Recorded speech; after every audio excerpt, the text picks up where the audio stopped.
Bonjour, c'est encore votre vieux frère, Dr Daniel. Le but de cette vidéo est de vous parler de l'arithmétique. Mais en vous parlant de l'arithmétique, ce cours va être divisé en 3 parties. La première partie va consister à vous parler de la division euclidienne et du PGCD. Sans plus tarder, en petit 1, nous allons vous parler de la divisibilité et de la division euclidienne. Qui dit divisibilité inclut la division euclidienne. En petit a, nous allons définir ce qu'on appelle divisibilité de deux nombres.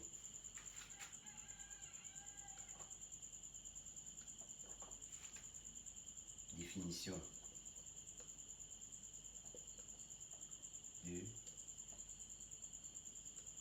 la divisibilité.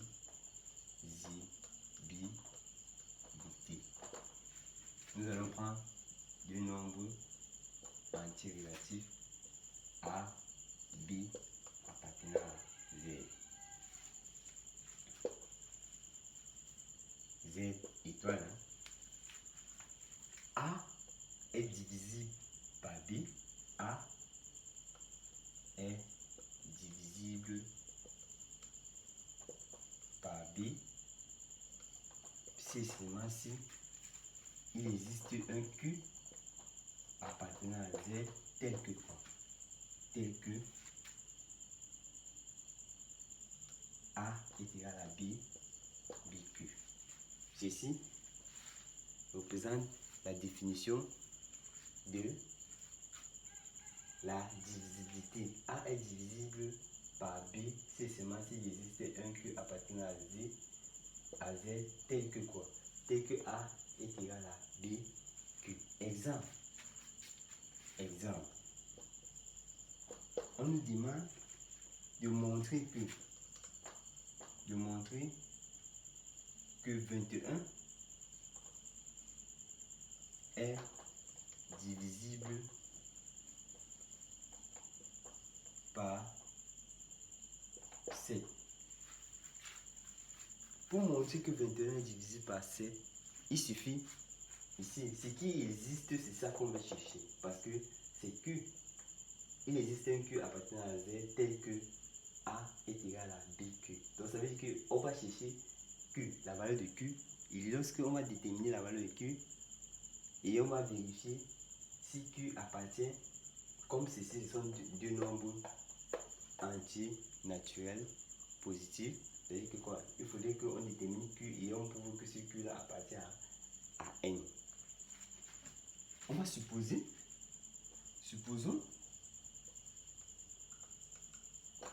que 21 est divisible par 7 et cherchons Q, qui est le quotient. On va chercher Q. On va chercher Q de telle sorte que Q doit appartenir à N.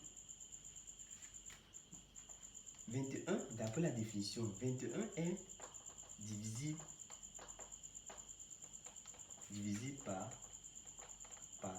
par 7 si il existe un Q appartenant à N, s'il existe un Q appartenant à N tel que quoi? Tel que 21 est égal à 7Q. Comment déterminer Q? Il suffit seulement de décomposer 21. 21 est égal à quoi? Il est égal à 3 fois 7. Or, encore 21 est égal encore à quoi? À 3 fois Q.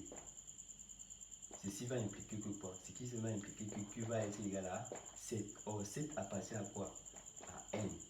Donc, 21 est divisible par 7.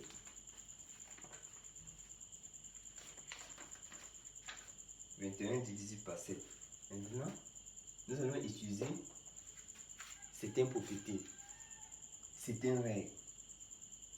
On dit, pour tout A appartenant à Z, pour tout entier naturel A appartenant à Z, donc, pour tout entier naturel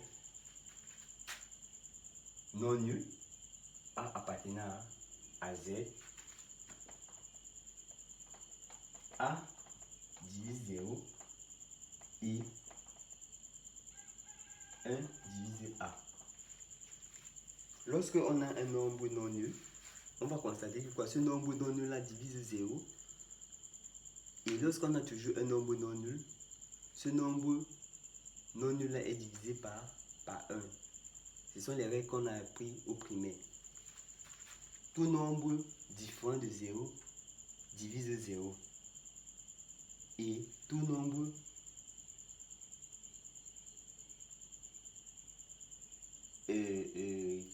qui est différent toujours de 0 est divisé par 1. Exemple.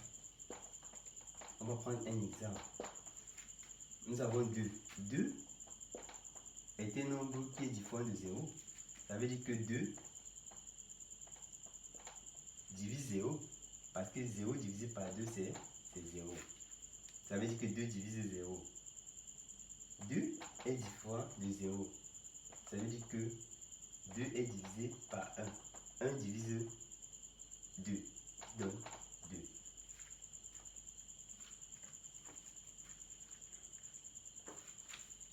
Une autre propriété. On dit, si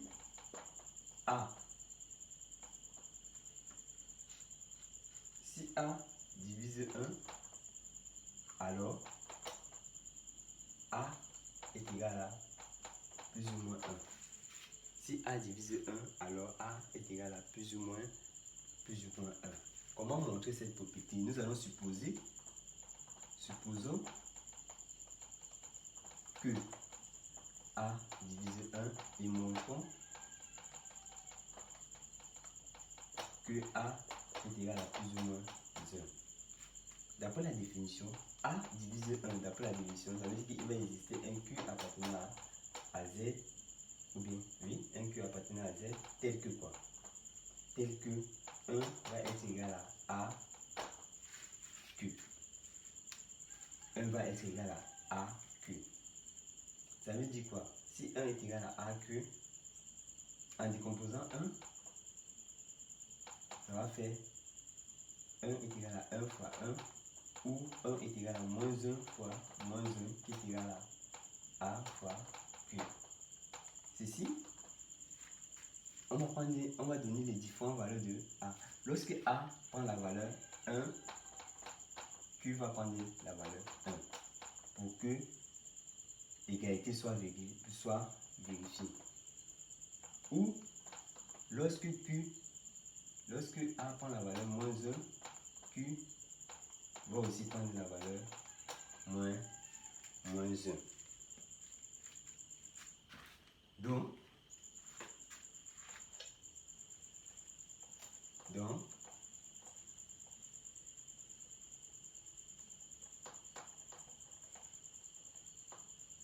dans ce cas, A appartient à quoi? A appartient à moins 1, qui va donner A est égal à plus ou moins 1. Donc, si A est divise 1, alors A est égal à plus ou moins 1.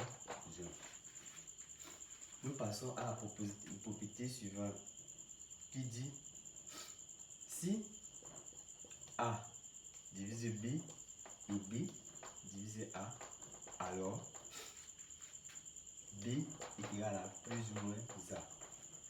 B est égal à plus ou moins A. Nous allons démontrer ceci. On va supposons que A divise B et B divise A. Et montrons que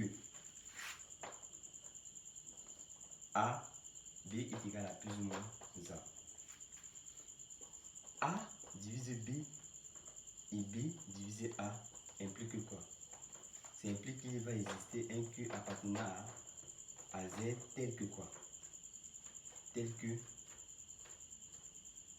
B serait égal à A Q1. Ça c'est Q1. Oui. Il va exister un Q2 appartenant à Z tel que A va être égal à B Q2.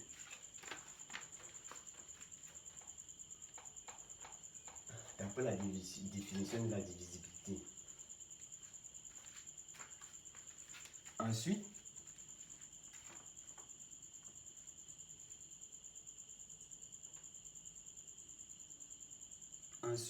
il va rester on va chercher Q1 et Q2 en remplaçant A par son expression dans on a deux équations. En remplaçant A de la deuxième équation dans la première équation, nous aurons 2 dans 1 qui va impliquer B va être égal à quoi? Va être égal à B Q2 multiplié par Q1 qui va être égal à B Q1 Q2. Or, B peut être simplifiable parce que B est un nombre qui est différent de 0. Ça va impliquer quoi? Ça va impliquer que 1 va être égal à Q1 fois Q2. Ça veut dire que quoi? Ça veut dire que en décomposant 1, d'après ceci, en décomposant 1, nous aurons 1 va être égal à 1 fois 1, ou 1 va être égal à moins 1 fois moins 1, qui est égal à Q1 fois Q2.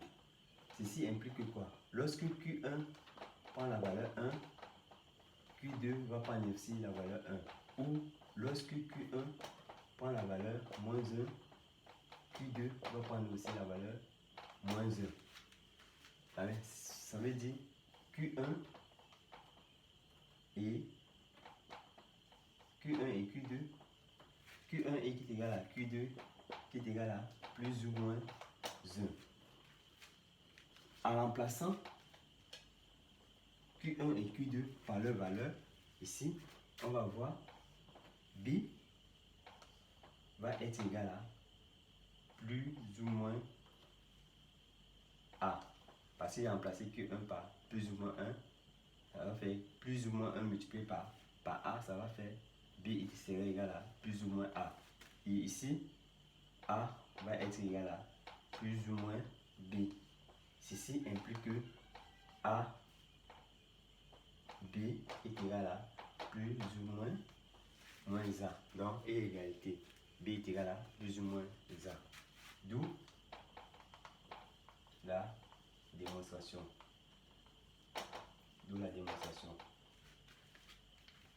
Ensuite, nous passons à une autre propriété qui dit si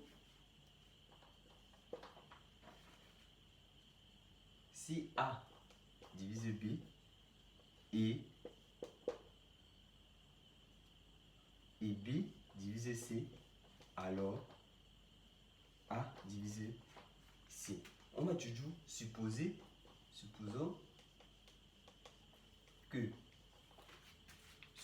que A divise B et B divise C. Et montrons que A divise C. A divise B et B divise C. D'après la définition de la divisibilité, il va exister un Q1 appartenant à Z tel que quoi? Tel que B est égal à A Q1. Il va exister un Q2 appartenant à Z tel que C va être égal à quoi? C va être égal à B Q2. En multipliant, on a deux équations. En multipliant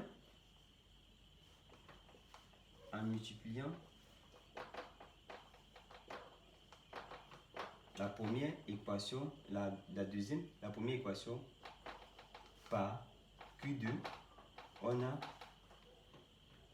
BQ2 serait égal à AQ1, Q2. Et maintenant, en remplaçant ceci, on va appeler ça, on va appeler 3.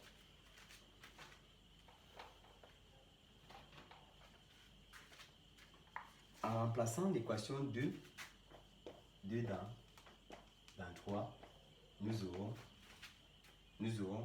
or BQ2 c'est C. Nous aurons C serait égal à quoi? Serait égal à AQ1, Q2. Or, si on pose,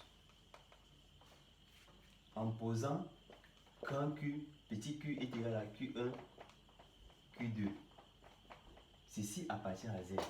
Parce que Q1 appartient à Z et Q2 appartient à Z, ça veut dire que Q va appartenir à Z.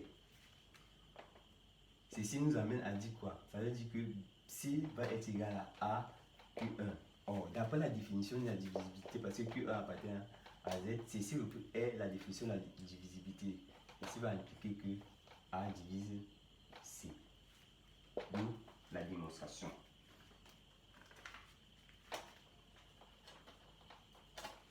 Nous passons à la dernière démonstration qui dit si, la dernière propriété qui dit si A divise B et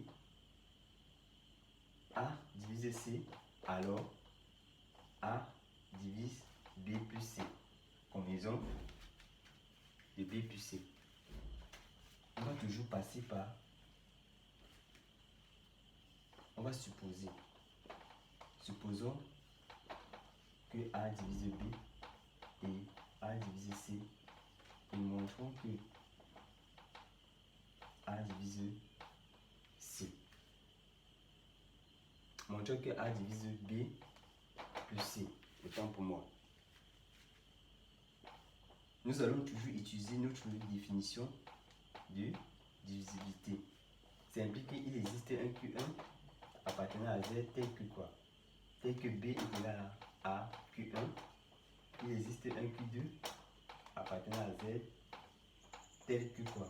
Tel que C est égal à Q2. On a la première équation et la deuxième équation. En faisant première équation plus la deuxième équation, on a quoi? B plus C serait égal à quoi? A Q1 plus A Q2. En factorisant par A, en mettant A en facteur, on va avoir A facteur de Q1 plus Q2. On a A facteur de 1 plus Q2. Ceci correspond à quoi? Ceci correspond à quoi? Ça veut dire, nous aurons B plus C est égal à quoi? Est égal à A facteur de Q1 plus Q2. En posant Q est égal à Q1 plus Q2. Or, Q1 appartient à Z et Q2 appartient à Z. Ça veut dire que Q va appartenir à Z. Ceci va impliquer que Q1, B plus C va être égal à A, Q. Or, ceci est la définition de la divisibilité. Ça implique que A divise B plus C. D'où la démonstration. D'où la démonstration. Maintenant, en petit b, nous allons donner la définition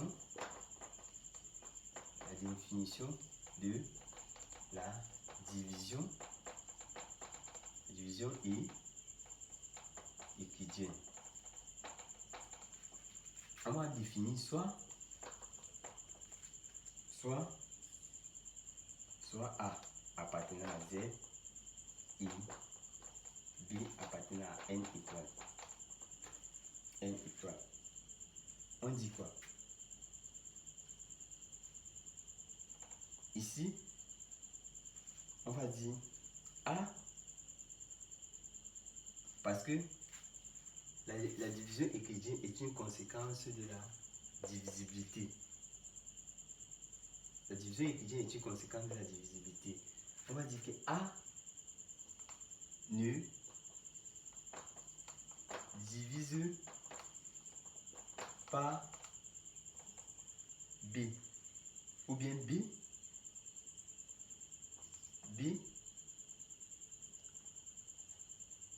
A n'est pas, on va dire ça, A n'est pas divisible par B si et seulement si il existe un Q et un R appartenant à Z tel que quoi? Tel que A s'écrit sous la forme B, Q plus R. R est compris entre 0 et B. Ce R là représente le reste de la division euclidienne. Et ce reste de la division euclidienne représente le reste de la division euclidienne. Ça veut dire qu'on a divisé A par B. On a trouvé un quotient et un reste. Ceci correspond au dividende et ceci c'est le diviseur. Ceci c'est le quotient et ça c'est le reste. Si R est égal à 0, si dans ce cas R est égal à 0, alors A est égal à BQ. Ceci implique quoi? Que B divise A. Vous voyez bien que dans le cas où le reste est égal à 0, ça implique directement que nous sommes on prend la définition de la divisibilité. Donc, la division euclidienne est une conséquence de la divisibilité. Ça, c'est la définition. Maintenant, nous allons prendre un exemple. On demande de déterminer le reste de la division euclidienne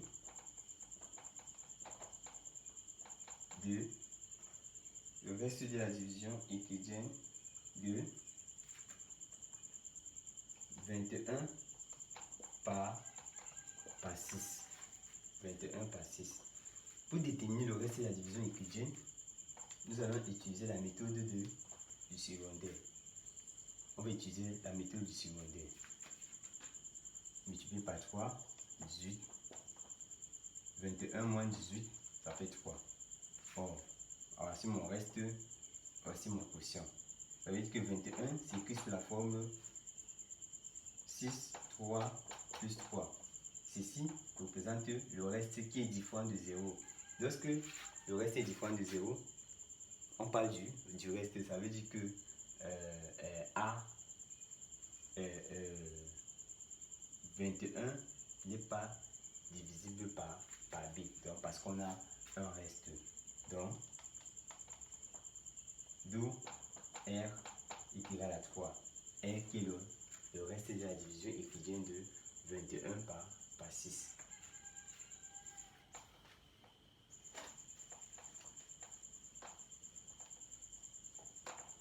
Par 6.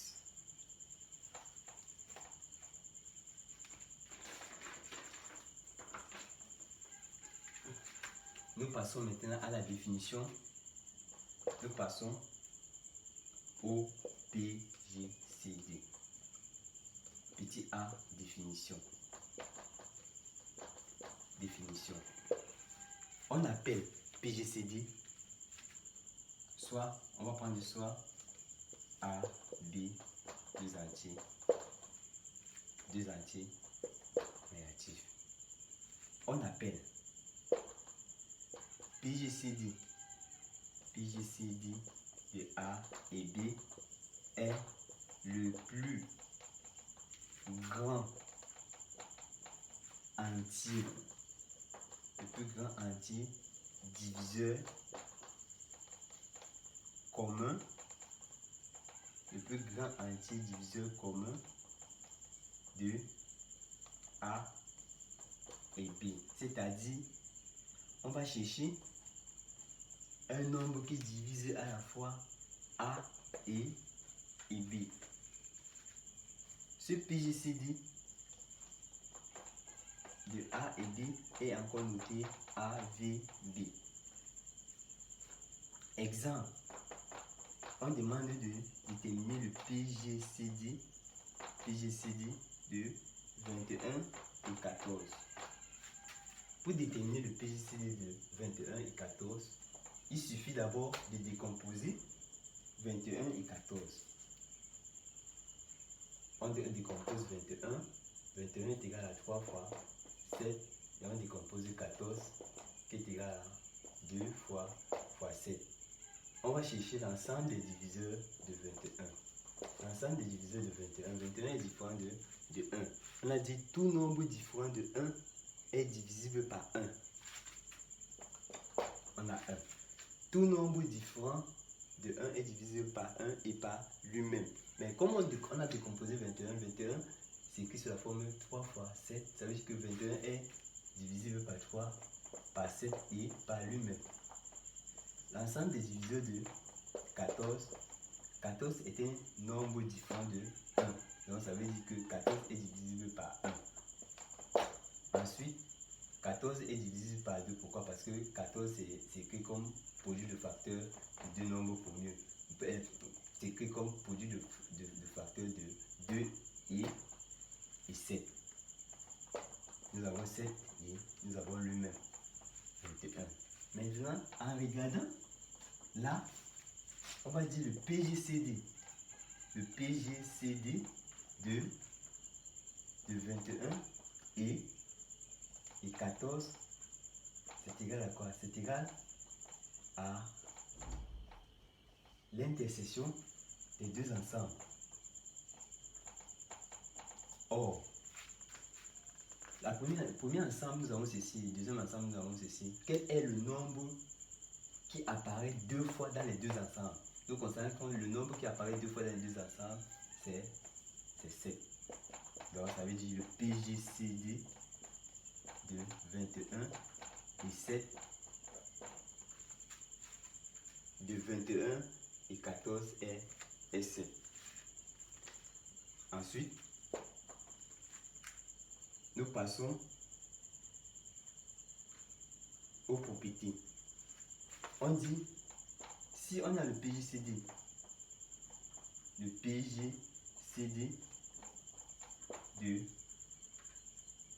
de A, KA. On dit le PGCD de A, KA est égal à A pour tout K appartenant à Z étoile et A supérieur ou égal à 0. Nous allons démontrer ceci. Nous allons chercher le PGCD de A et KA. On va chercher d'abord l'ensemble des diviseurs de A. Or, A est un nombre quoi? Strictement positif. Donc, ça veut dire A est un nombre strictement positif qui peut être différent de, qui est différent de 0. Donc, ça veut dire que strictement positif. Ça veut dire que l'ensemble des diviseurs de A, c'est quoi? C'est 1 et lui-même. Nous avons l'ensemble des KA. L'ensemble des diviseurs de KA, c'est quoi? C'est 1, A et KA. Or, nous voyons bien que le PGCD de A, KA est égal à quoi? C'est égal à l'intersection des deux ensembles. Donc, ça veut dire à l'intersection des deux ensembles. A inter ensemble de KA. Or, A inter ensemble de KA va être égal à quoi?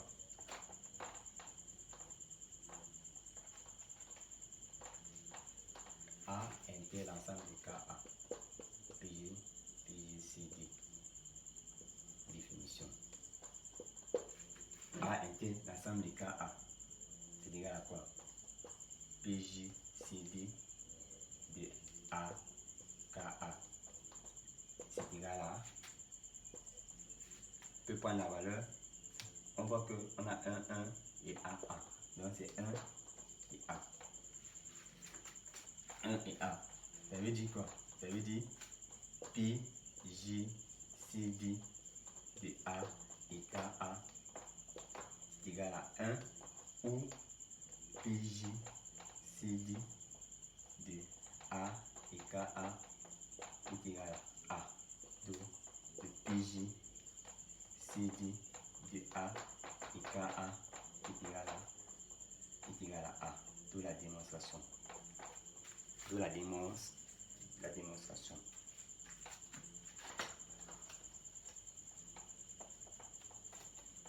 Ensuite,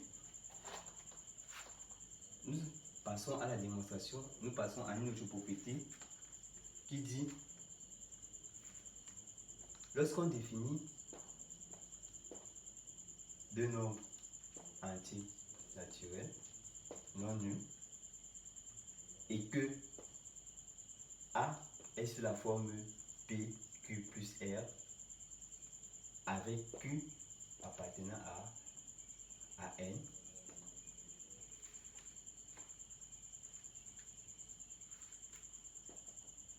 on dit dans ce cas le PJCD de A et B va être égal au PJCD de B et R. C'est ce qu'on veut démontrer. On veut démontrer l'égalité. L'inégalité ici. On va supposer ceci et on va essayer de démontrer. On va supposer ça et on va essayer de démontrer ceci. Supposons que on va prendre soit D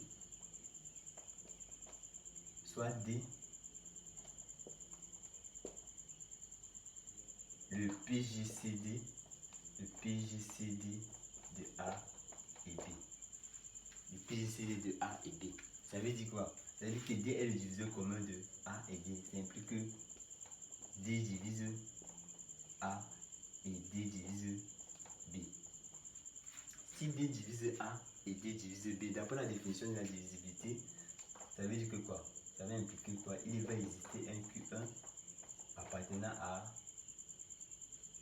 Z, bon à N, tel que quoi? Tel que A serait égal à D Q1.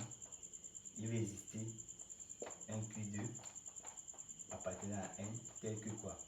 B va être égal à D Q2. D Q2. Maintenant, j'essaie de prendre l'expression de A qui est égal à B Q plus R. En remplaçant, je cherche à tirer d'abord R. R va être égal à A moins BQ. En remplaçant A par sa valeur et B par sa valeur, nous aurons R va être égal à DQ1 plus moins DQ2Q. En mettant D en facteur, on va avoir Q1 moins Q2Q. Moins Q2Q. En posant Q étoile est égal à Q' est égal à Q1 moins Q2Q qui appartient à N. Ça va faire R va être égal à DQ. D'après la définition de la divisibilité, ça veut dire que Q divise R. Or, Q divise R et D divise R. D'après D divise R et D divise B, ça va impliquer que le PGCD de B et R, c'est D. Or, D est égal à quoi? D est égal au PGCD de D est égal au PGCD de AB. Donc, ça veut dire que là, il y a égalité. Ça veut dire que là, il y a égalité. Ça, c'est B propriété. ça veut dire qu'il y a égalité. Donc ça veut dire PGCD de A et B est égal au PGCD de B et R. Maintenant, nous allons aller du sens opposé. On va supposer, on va prendre toujours soit Q de PGCD de B et R. Ça sous-entend que quoi? Que B, D divise B et D divise R. Ça veut dire que D est le diviseur commun de B et R. Ça veut dire qu'il existe un Q1 appartenant à N tel que quoi? Tel que B est égal à DQ1. Et il existe Q2 appartenant à N tel que R est égal à DQ2. Or, en remplaçant dans l'expression de A est égal à BQ plus R, en remplaçant B et R par leur valeur, ça va impliquer que A va être égal à quoi? Va être égal à D Q1Q plus D Q2. Ceci va impliquer que quoi? Ceci va impliquer que en mettant D en facteur, on va avoir Q1 Q plus Q2. Or, en posant Q prime est égal à Q1 Q plus Q2 qui appartient à N, on aura QA serait égal à D Q prime. D'après la définition de la divisibilité, ça veut dire D divise A. Comme D divise A et D divise B, alors le PGCD de A et B est égal à D. Or, le PGCD de A et D, d'après notre supposition de départ, d'après notre définition de D, c'est égal à PGCD de B et R. D'où la démonstration. D'où la démonstration.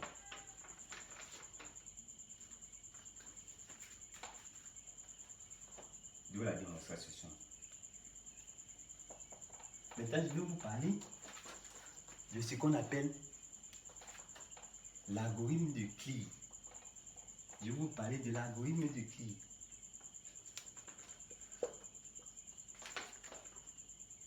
Algorithme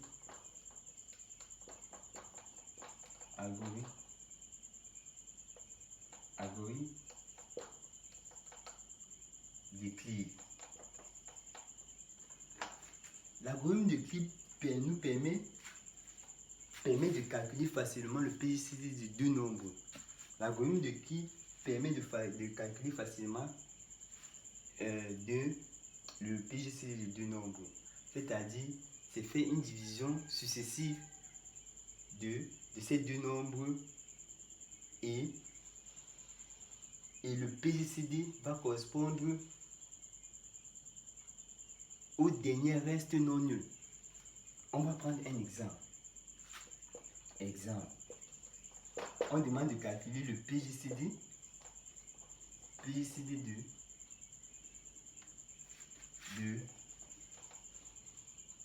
de 600 et 124 en utilisant l'algorithme de Clear. Pour calculer le PGCD de 600 et 124 en utilisant l'algorithme de Clear, on va essayer de décomposer.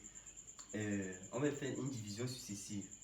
600 est égal à quoi? Ça va être égal à 124 multiplié par 4 plus 104. Ensuite, on va faire la division euclidienne de 124 et 104. 124 va être égal à 104 fois 1 plus 20. Ensuite, on va faire la division de 104 avec 20. Ça va faire 20 facteur de 5 plus 4. Ensuite, on va faire la division de 20 et 4. nous constatons que quoi? Que 20 et 4, ça va faire 4 fois 5 plus 0. Or, ici, on a le reste. On vient de faire une division euclidienne successive. Lorsque on arrive où le reste est égal à 0, notre reste doit être non nul. Donc ça veut dire que on laisse cette étape, on laisse cette dernière ligne, on prend plutôt cette ligne. Et là, on va dire le PGCD de quoi? De 600 et 124. C'est encore égal au PGCD de 124 et 104, qui est encore égal au PGCD de 104 et 20, qui correspond à 4. Donc ça veut dire que le PGCD de 600 et 124 est égal à 4. Donc on a utilisé l'algorithme de Clee pour déterminer le PGCD de 600 et 124. Nous passons maintenant à D, qui est quoi? La définition de nombres communs. De nombres communs. On va définir soit A, B appartenant à Z étoile. On dit que A et B sont promieux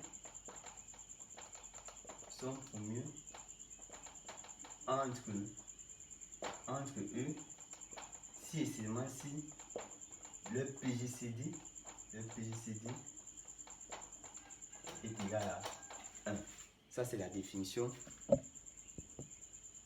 d'un nombre, de deux nombres promus. Deux nombres sont promus si et seulement si le PGCD est égal à 1. Maintenant, on va essayer de montrer un exemple.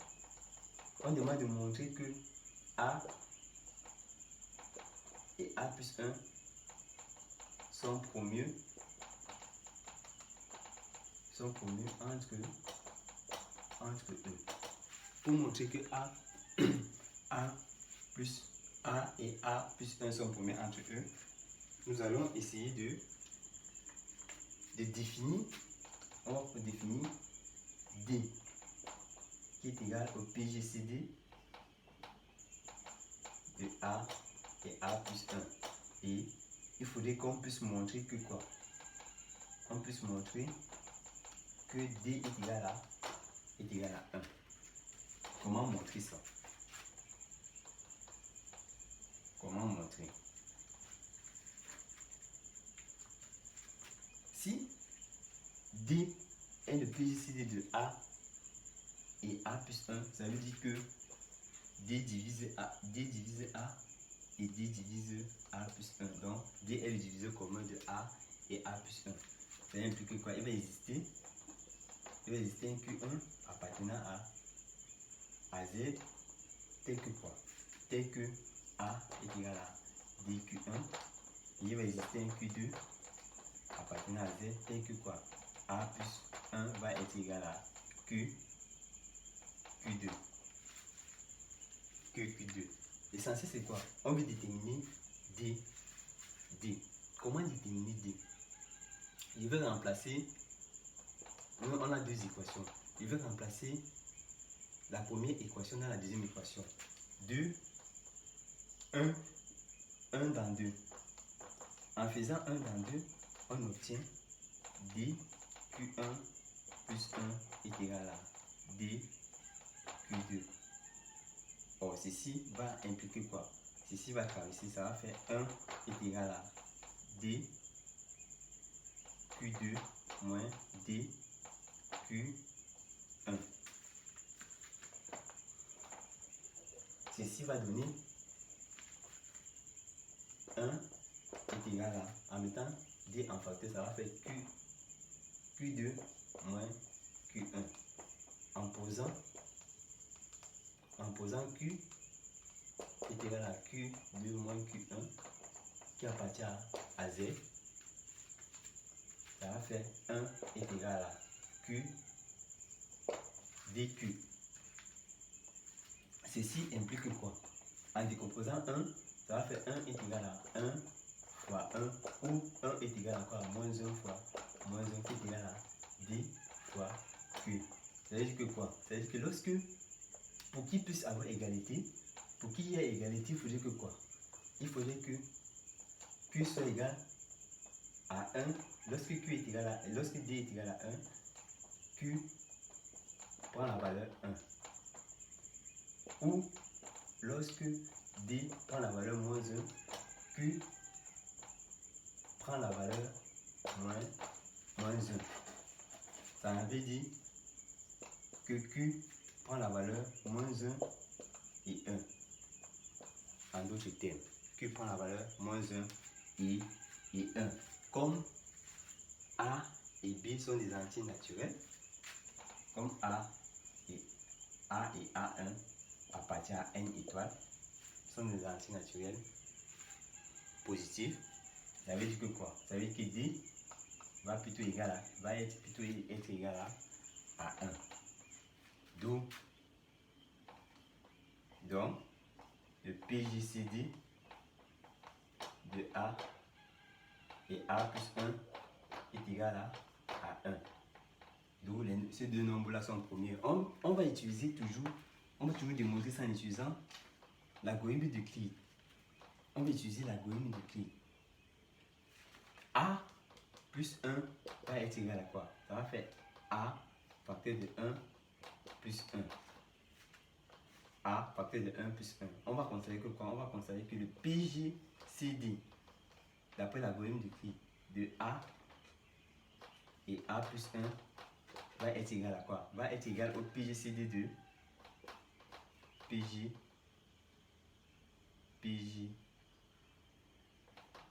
au PJCD de A et 1 qui va être égal à 1. D'où la démonstration. Ceci était l'objectif de cette vidéo. Si vous avez aimé ma vidéo, vous devez liker, vous devez vous abonner et partager ma vidéo afin que d'autres étudiants comme vous puissent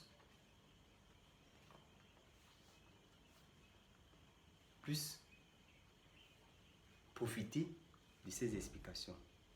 Sur ce, bye bye.